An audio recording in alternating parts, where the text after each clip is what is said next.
Yo ho ho, it's your boy Trab Moody with yet another G.I. Joe classified video. Today we've got the best of 2024. That's right, Moody's top 10 G.I. Joe classified series action figures of the year. And yes, last Wednesday we had a terrific stream, over 3 hours with the entire Toy Kinda Mood gang going over our favorite and best G.I. Joe classified figures and HasLab mid-size vehicles and more. So go check that out for more in-depth conversation. In the meantime, I have a few honorable mentions and then the top 10, so let's get right to it. The honorable mentions are coming in hot, that's right, because we've got Tom Winkin cosplaying as Lemmy from Motorhead, aka Dreadnought Torch, that's right. His molded on glasses appear to be the right move.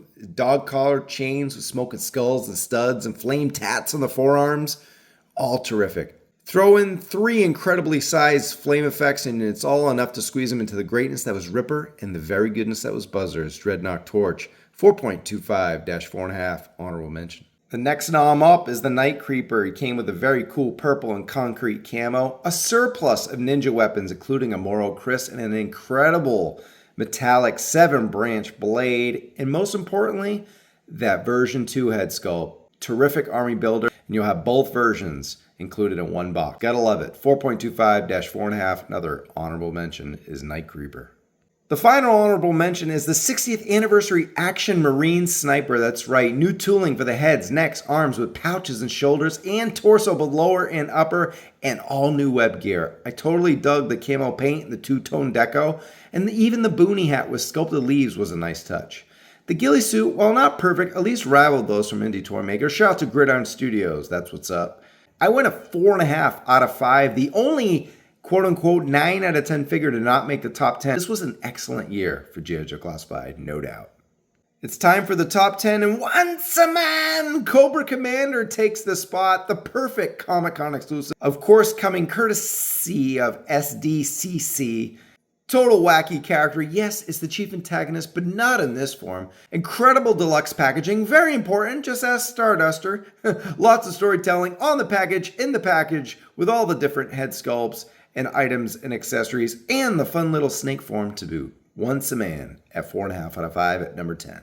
Number 9, this figure has no business being this good. That's right, it's Chip Town with General Ledger, aka Raptor. Got an awesome Jason Todd, okay, Dick Grayson, face sculpt with slick back punk rock mullet. The biggest loss here is actually the pigeon, General Ledger, who has a cute little helmet but doesn't articulate.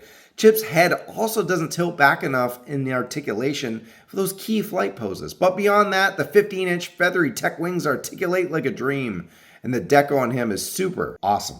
4.5 out of 5 for Raptor at number 9. As mentioned on last Wednesday's stream, it was all about getting the key characters right. Yes, we've got a lot of Snake Eyes, but Duke and Scarlet have always been questionable. That's why at number 8, I threw in Retro Scarlet. She could have easily been number 1, 2, 3, 4, or 5. I would not argue she was terrific. We got a divine face sculpt with a little bit of an anime touch, which I totally dig. The buck was terrific, great articulation, awesome accessories, classic feel all the way. Best of all, she gave us Glenda. You guessed it, another 4.5 out of 5 figure, Scarlet, coming in at number 8.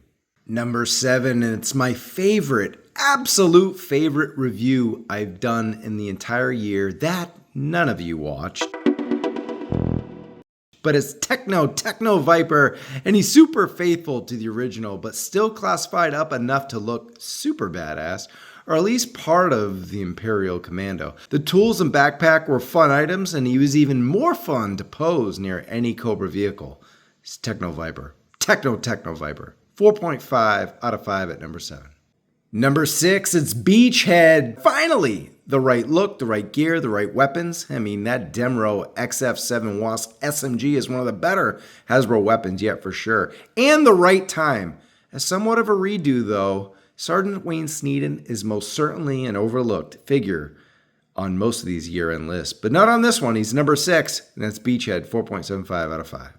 Coming in at number 5, it's Night Force Ripcord, the first of 2 HasLab Dragonfly figures to make the top 5. Wallace Weems has an amazing Night Force color scheme, terrific functionality, including a flight helmet that just about does anything and everything. Minus the missing parachute, this version of Ripcord is so perfect I can actually wait for his OG form. 4.75 for Night Force Ripcord. You guessed it, number 4, it's another HasLab fig. They really nailed this classified up version of our beloved William Hardy.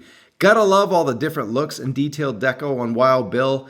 And if nothing else, adding these two figures, Ripcord and Bill, to this list feels like a great way to honor my overall favorite toy of the year, the HasLab Dragonfly. And yes, I absolutely love the Skeletron Roboskull, but it was so close.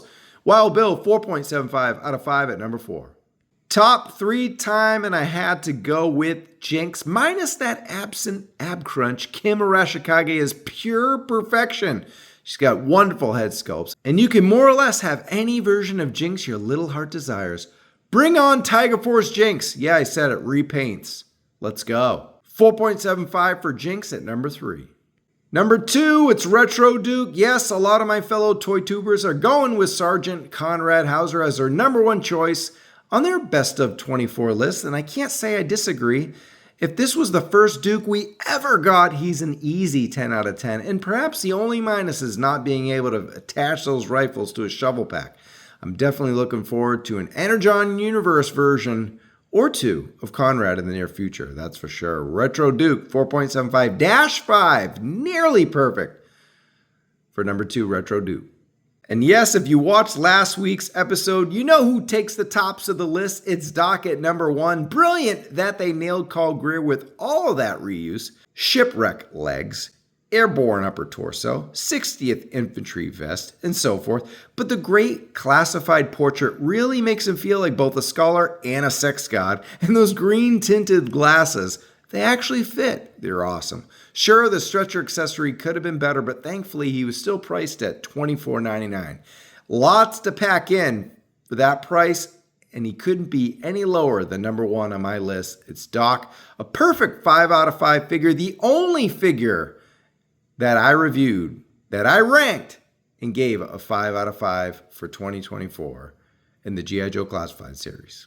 That's it. That's my top 10 list. Which figures do you have in your top 10? Tell me if anybody got snubbed, who doesn't belong here, who's trash, who's goated. Let me know, and I'll respond in the comments below. Definitely give it a like. And if you're new to the channel, subscribe. We go live most of the time on Wednesday at 7 p.m. Pacific time, 10 p.m. Eastern. We are having an episode, a live premiere at 7 p.m. Pacific time on Christmas night. It is the most anticipated GIJoe Classified Series figures and vehicles of 2025, and we have special guests Bees Battlegrounds and Shark Eyes Toy View. It's going to be a hell of a show, so definitely catch it if you're home on Christmas evening, that's for sure. In the meantime, happy holidays, and I'll catch you in the toy aisle. Peace.